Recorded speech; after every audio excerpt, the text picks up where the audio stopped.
Je reçois le premier ministre du Canada, Justin Trudeau, en studio. Bonjour, M. Trudeau. Bonjour. Alors, ce matin, dans les journaux, un peu partout, on apprend que votre gouvernement va annoncer aujourd'hui un plan visant à interdire dès 2021 les articles en plastique à usage unique, comme les pailles. Est-ce que c'est exact, d'une part, cette information? Oui, on va faire une grosse annonce aujourd'hui qui est en train de suivre dans ce qu'on fait depuis plusieurs années. On a éliminé les microbilles à partir du 1er juillet 2018 pour en finir ce 1er juillet-ci.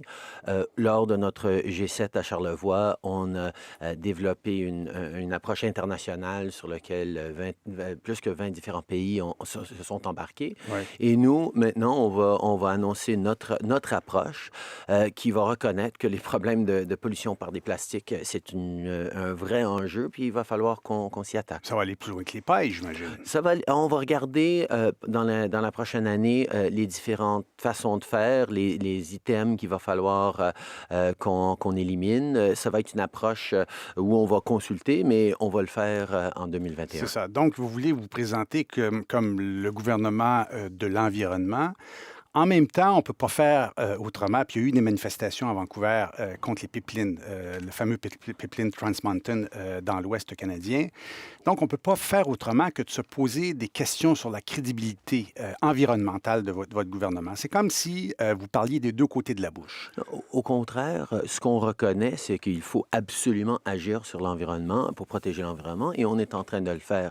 Mais il faut quand même reconnaître que on est encore une société qui a besoin du pétrole, on a besoin d'essence dans nos voitures, on a des ressources pétrolières au Canada, mais comme on a vu, malheureusement, il y a de plus en plus de pétrole transporté par train. On le sait que c'est un grand Double, problème. ce qu'on apprend aujourd'hui, le double par rapport à Mégantic Et c'est pour en ça 2013. qu'on sait que des oléoducs bien faits, bien gérés, avec un système en place pour répondre aux accidents possibles, Ouais. c'est une meilleure façon de faire que de se fier sur les rails. Mais de là à acheter comme Canadien un pipeline, là, on est dans un autre domaine complètement. Là. Pas vraiment, parce qu'on reconnaît que le Canada était prisonnier du marché américain pour l'exportation de notre pétrole.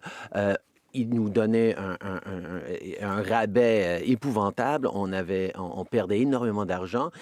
On a besoin d'accéder au nouveau marché hors que les États-Unis. Et c'est exactement ce qu'on fait avec...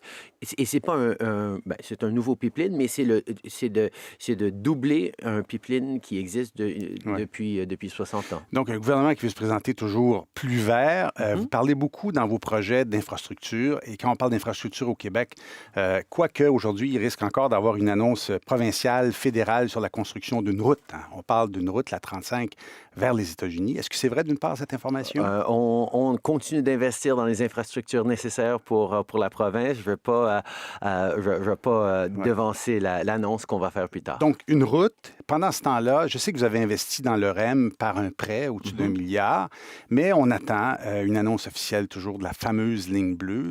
Ça semble être écrit dans le ciel, mais tant et aussi longtemps depuis le temps qu'on en parle, le tramway à Québec. Donc, il y a beaucoup de projets, mais il n'y a pas de pelleté de terre. Quand est-ce que ça va arriver? Au contraire, on est Québec, en train d'avancer avec de grands projets. Comme on a dit, on est en train de faire livrer sur les projets. Oui, il y a plusieurs projets qui restent à venir. On est très excités par le tramway à Québec. Ça va se faire ou ça se fera on pas? est là avec les investissements. Il faut s'accorder avec Québec. Malheureusement, le gouvernement provincial n'est pas aussi enthousiaste que nous dans les projets d'infrastructure. Nous, il faut qu'on respecte la province, mais on encourage de livrer sur ces engagements qu'on a tous faits ensemble. Vous dites que le gouvernement provincial n'est pas aussi enthousiaste que vous. On a des fois des défis à arriver à faire des annonces, à arriver à faire des partenariats, mais on continue de travailler. D'accord. Parlons un peu d'économie. Déficit pour l'an prochain, on prévoit près de 20 milliards. C'est 19 milliards. Je ne fais pas erreur? Pour l'an prochain, déficit gouvernement fédéral? La proportion de la dette par rapport au PIB du Canada est parmi les plus basses du G7. Ouais. On est extrêmement santé de façon fiscale et on a choisi d'investir plutôt que d'être obsédé par l'austérité et la dette comme les conservateurs veulent. Oui, mais ça fait quand même près de 20 milliards pour l'an prochain. Ce qu'on voyait dans vos documents, retour à l'équilibre budgétaire 2040, comme si on peut prévoir Non, jusqu'en... c'est pas ça nos documents. On est en train de réduire la taille du déficit à chaque année. On est en train de réduire la proportion de la dette comme proportion de notre PIB et c'est un record les plus bas. On est dans une situation durable. Ce que les gens veulent, ce que les conservateurs veulent, c'est qu'ils veulent faire des coupures pour accélérer l'équilibre budgétaire, mais ils vont couper des services pour ça. Nous, on sait que les investissements en infrastructure, les investissements dans la classe moyenne pour sortir les gens de la pauvreté, pour créer des emplois, c'est ça qui livre notre croissance et on va continuer notre approche qui crée une économie qui est en train de très bien fonctionner. Mais même si, en termes de comparaison, en termes de proportion par rapport au PIB, donc vous dites que ça diminue, c'est quand même des déficits qui s'accumulent. On sort d'un cycle économique très positif depuis 2008. Et tous les économistes le disent, ça va finir par finir. Normalement, les gens les gens dans leurs finances, ce qu'ils font, c'est que dans des périodes économiques positives, ils se mettent un coussin, ils essaient de payer leurs dettes parce qu'ils savent que l'économie, ils savent que ça va aller mal un moment donné. Est-ce que ce ne serait pas plus prudent, justement, de réduire vos déficits en prévision de jours plus difficiles? C'est une très, très bonne question. Et ça vient à une perspective de base. Les conservateurs et des économistes traditionnels, ils veulent qu'on accumule une pile d'argent pour qu'on puisse dépenser quand on a des mauvais temps. Moi, ce que je préfère... payer nos dettes. C'est ce que vous dites. Moi, ce que je préfère faire, c'est d'investir dans des emplois, investir dans la formation, investir dans les Canadiens, investir dans des infrastructures pour que, oui, s'il y a des moments plus difficiles qui s'en viennent, les gens vont être en train de travailler, ils vont avoir des bonnes opportunités et en investissant dans les gens plutôt que dans un compte de banque théorique, on fait beaucoup mieux pour créer de la résilience et de la force dans l'économie. Il faut payer les dettes un jour. Tout le monde le sait qu'on doit payer nos dettes un jour. Tout à fait, mais si on regarde les agences qui évaluent l'approche fiscale d'un gouvernement, Moody's, S&P à l'international, sont en train de dire que le Canada est dans une situation superbe. On a une cote triple A. Les gens ont énormément confiance dans notre approche fiscale. D'accord. L'année de votre gouvernement a été très difficile. Hein, c'est ce qu'on peut dire, avec l'affaire, entre autres, Wilson-Raybould, SNC-Lavalin. D'une part, est-ce que le gouvernement fédéral a l'intention de mettre en œuvre ce processus de réparation? C'est une entreprise très importante au Québec, SNC-Lavalin, pas seulement au Québec, au Canada. Il y a des milliers d'emplois qui en dépendent. D'une part, avez-vous l'intention? Et si oui, pourquoi attendre? On est en train, comme on l'est depuis longtemps, en train de regarder les différentes options. On sait que c'est important de défendre des entreprises, défendre les emplois des Canadiens, et pas juste ici au Québec, mais à travers le pays, pour Lavalin, par exemple. Mais il faut le faire de la bonne façon. Il faut respecter la règle de droit et c'est ce qu'on a toujours fait et c'est ce qu'on va continuer de faire. Qu'est-ce que vous voulez dire, règle de droit? Parce que de droit, vous pourriez le faire maintenant si vous vouliez.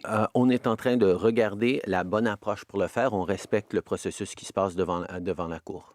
Pendant ce temps-là, l'entreprise est très fragilisée. On le voit en bourse. Je comprends, mais ce que vous aviez souligné, c'est que nous, pendant longtemps, on a cherché à défendre ces emplois-là. Il y a des gens qui sont en désaccord. Les conservateurs nous attaquent constamment parce qu'on a voulu défendre Lavalin. Nous, on va continuer de regarder la meilleure façon de faire ça pour qu'on puisse avoir des emplois au Canada, qu'on protège les compagnies qui méritent d'être protégées, mais qu'il y ait aussi des conséquences pour des compagnies qui se sont comportées de façon à enfreindre la loi. D'accord. Autre dossier qui se fait attendre, la crise des médias. Je sais que dans le dernier gouvernement fédéral, il y a de l'argent qui est prévu, notamment pour les journaux imprimés, écrits, mais il y a eu des coupures de postes récemment à TVA, un peu partout, on le voit dans les journaux. C'est extrêmement fragile. Évidemment, ça nous permet de réaborder le dossier Netflix. Il y a de l'argent à aller chercher. dans ces taxes? Je sais que vous allez me dire, vous ne voulez pas proposer de nouvelles taxes aux Canadiens, mais on ne parle pas de nouvelles taxes, on parle de nouvelles entreprises qui devraient normalement être taxées comme les autres entreprises canadiennes. Avez-vous l'intention de taxer Netflix et les autres GAFA? Là, tu sautes d'un sujet à l'autre. D'abord, la situation fragilisée des médias, c'est pas directement relié à Netflix. Pour les médias, on est très préoccupé par ce qu'on voit parce que une média forte et indépendante réussie est essentielle à avoir une démocratie en santé. Donc, pour nous, de regarder comment on va pouvoir appuyer les journalistes, appuyer les salles nouvelles de façon indépendante, c'est très important parce qu'on reconnaît que la transformation numérique de notre société amène des conséquences et des défis importants pour un des piliers de nos démocraties. C'est pour ça qu'on est toujours là pour défendre nos médias et on va continuer de l'être. Par rapport aux entreprises globales comme Netflix, comme Airbnb, comme toutes sortes d'entreprises comme ça qui ont un impact. Les GAFA qui ont énormément d'argent. Tout à fait. On est en train de travailler avec nos partenaires à l'international pour voir comment on va pouvoir créer un système où tout le monde paiera sa juste part d'impôt, où tout le monde sera sur pied d'égalité, que ce soit une compagnie internationale ou une compagnie domestique. Il y a plusieurs réponses qui ont été proposées par différents pays. On est en train de regarder. On va en avoir plus à dire dans les mois à venir, j'en suis sûr. Est-ce à dire que vous revenez sur votre politique, justement, de ne pas taxer des entreprises, mais vous ne fermez pas la porte, en tout cas? Sera pas, on n'augmentera pas les impôts on n'augmentera pas les taxes sur les contribuables qui payent déjà trop cher leur Internet. On ne va pas augmenter les impôts non plus. Ça, on les a baissés depuis 2015. Mais M. Trudeau, on n'augmente pas les taxes. Ce sont des taxes. Je reviens encore sur le même... Combien ils payent pour leur cellulaire, pour leur Wi-Fi, pour leur Internet, et vous leur demanderez s'ils veulent payer plus cher pour leur Internet. Mais en même temps, les entreprises canadiennes des entreprises canadiennes en télécommunications, doivent taxer les consommateurs. Donc, il y a une question d'équité aussi. C'est pour ça qu'on est en train de regarder un système, mais ce ne sera pas les contribuables qui vont payer. D'accord. Un dossier très important au Québec, encore là, on le voit dans les journaux ce matin, l'aide médicale à mourir. Vous savez que le gouvernement est en train de réviser sa politique, d'élargir les critères de l'aide médicale à mourir pour, par exemple, accepter des cas comme les gens qui sont atteints de la maladie d'Alzheimer. Il y a des sondages qui ont été publiés la semaine dernière qui démontrent un appui des Québécois très important sur l'élargissement de l'aide médicale à mourir. Il y a des gens qui prétendent qu'au Québec, on ne peut pas le faire sans l'appui du gouvernement fédéral. Qu'est-ce que vous en dites? On savait, quand on a pris cette décision difficile mais importante de permettre l'aide médicale à mourir, que c'était quelque chose qui allait évoluer. Il faut toujours regarder comment on est en train de permettre aux gens d'assumer leur liberté, d'avoir leur libre choix, d'avoir leurs droits défendus, en même temps qu'on protège les gens les plus vulnérables. Cet équilibre-là, c'est au cœur de comment on va avancer et comment on a choisi d'avancer, mais on savait qu'il y allait avoir d'autres évolutions. Quand la société vivait un petit peu avec cette nouvelle politique, cette nouvelle capacité d'avoir de l'aide médicale à mourir, on savait qu'il y allait avoir des cas qui questionnaient est-ce qu'on a trouvé exactement la bonne façon de le faire, et on est ouvert à toute évolution de façon responsable et les conversations qui s'en viennent. Est-ce que vous-même, vous êtes sensible au cas, par exemple, des familles qui vivent une situation très, très pénible avec des... Extrêmement sensible. Et c'est pour ça que dans nos consultations sont revenus plusieurs éléments. Qu'est-ce qu'on fait avec des jeunes qui veulent l'aide médicale à mourir? Qu'est-ce qu'on fait avec des gens qui décident bien à l'avance que si ceci arrive, ils voudraient avoir l'aide médicale à mourir, même s'ils ne sont pas dans une situation de pouvoir donner leur consentement? C'est des questions délicates, essentielles, importantes, très dures pour les familles et les individus. Et c'est en société, en conversation, en essayant d'évoluer de la bonne façon qu'on va tranquillement s'adresser à ça. La semaine dernière, lors du dépôt du rapport sur les femmes et filles assassinées autochtones, vous avez fait sien l'utilisation, vôtre plutôt, l'utilisation du mot génocide, qui était la principale conclusion de ce rapport. Or, le général Dallaire a déclaré, je le cite, gardons-nous d'utiliser ce mot à tort et à travers, sinon il se videra de tout son sens et de l'horreur qu'il représente. C'est Oui. pas rien, général Dallaire qui a quand même vécu une situation extrêmement dramatique. Qu'est-ce que vous répondez au général Oh, Dallaire? j'ai eu la chance de le voir quand on était en France pour le 75e du débarquement du jour J. Et on a eu une brève conversation là-dessus. Je comprends à quel point c'est un mot difficile et c'est un mot chargé de sens et d'implication. On avait demandé à des experts de rédiger un rapport sur les femmes et filles perdues, assassinées et disparues. Les commissaires ont remis leur rapport, on accepte leur rapport. Pour Y moi, compris le mot génocide. je me replie sur les mots utilisés dans la Commission de la vérité et réconciliation il y a quelques années, où ils ont parlé de génocide culturel, et je pense que ça a été très, très bien défini. Mais comme j'ai dit, j'accepte que les commissaires ont émis leur rapport, j'accepte leur rapport, y compris qu'ils aient utilisé le mot génocide, mais pour moi, c'est un peu plus approprié, je pense, de parler de génocide culturel. Donc, quand on dit que Justin Trudeau est favorable à l'utilisation du mot génocide, vous faites une nuance. Oui, je pense qu'avec le mot génocide, il faut faire des nuances. Je pense que le travail qui a été fait dans la Commission Vérité et Réconciliation, qui parle de génocide culturel, je pense que ça a été très bien fait et pour moi, c'est là où je me retrouve. Dernière question. Donc, on s'en va en campagne électorale. Mhm. On le lit peut-être déjà. En tout cas, aujourd'hui, il y a pas mal d'annonces qui vont être faites. Euh, Pourquoi, qu'est-ce que vous diriez aux gens qui disent que vous ne méritez pas un deuxième mandat? Avec ce qui s'est passé Wilson-Raybould, tout le dossier environnemental aussi, pourquoi vous redonnez un deuxième mandat? Ben, je pense que les promesses qu'on a faites, les engagements qu'on a pris auprès des Canadiens il y a 4 ans, c'était de créer de la croissance qui allait aider à la classe moyenne, créer une économie en santé pour tout le monde. Or, on a vu la diminution du taux de chômage à des records les plus bas C'est depuis partout en 40 Amérique ans. du Nord, M. Trudeau. C'est pas qu'ici, Je là. comprends, mais on a aussi vu 825 000 personnes sorties de la pauvreté au Canada, et ça, c'est en lien direct avec nos politiques d'allocation canadienne aux enfants, d'aide aux aînés, d'investissement dans les sans-abri et dans le logement. Alors, on a vu des conséquences directes de ce qu'on a pu faire. D'autre part, on a mis un prix sur la pollution. On est en train de reprendre la place de leader du Canada à l'échelle mondiale sur l'environnement.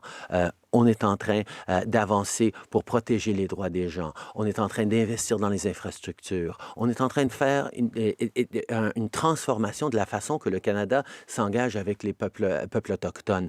On a beaucoup fait, mais oui, absolument, je suis d'accord avec les gens qui disent il nous reste du travail à faire, il nous reste d'autres choses à faire, et ce qu'on veut pas, c'est un recul vers l'ère Harper, parce que c'est exactement ce que M. Scheer promet, de revenir à comment les choses étaient sous M. Harper. Bien, excusez-moi, on a fait énormément de progrès depuis 4 ans, il faut le continuer, il ne faut pas aller par en arrière. Justin Trudeau, premier ministre du Canada, bonne campagne. Hein? Est-ce qu'on peut Merci. dire que ça commence là ou à peu près? Bon, ça va commencer de façon officielle au mois de septembre, mais c'est sûr que les gens se positionnent et on parle du bon travail qu'on est en train de faire. Merci, M. Trudeau. Bonne Merci, journée. Alain.